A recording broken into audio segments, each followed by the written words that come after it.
Jeste li ikad pomiješali vazelin i sodu bikarbonu? Iako vam se ova kombinacija možda čini čudna, ima zapanjujuće rezultate.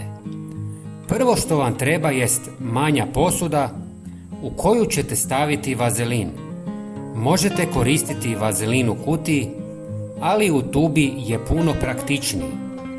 Mi ćemo za ovaj video koristiti oko 1 žlicu vazelina.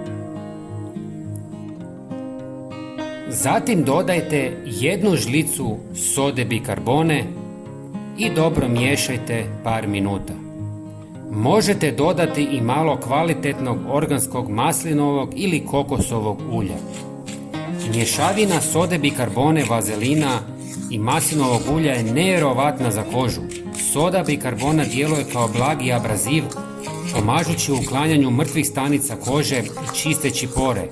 Vazelin pruža dubinsku hidrataciju štiteći kožu od isušivanja i stvarajući zaštitni sloj. Maslinovo ulje je bogato antioksidansima što pomaže u borbi protiv starenja kože i poboljšava elastičnost. Ova kombinacija može se koristiti za njegu suhe kože, njegu usnica kao i za ublaživanje iritacija i crvenila. Također, može poslužiti kao prirodni peeling za tijelo, ostavljajući kožu mekanom i svježom. Posebno je dobra i za stopala. Nanesite na kožu i razmažite kružnim pokretima.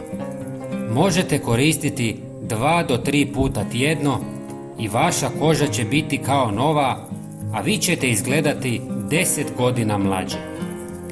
Prijatelji, pogledajte i naš sljedeći video na vašem ekranu.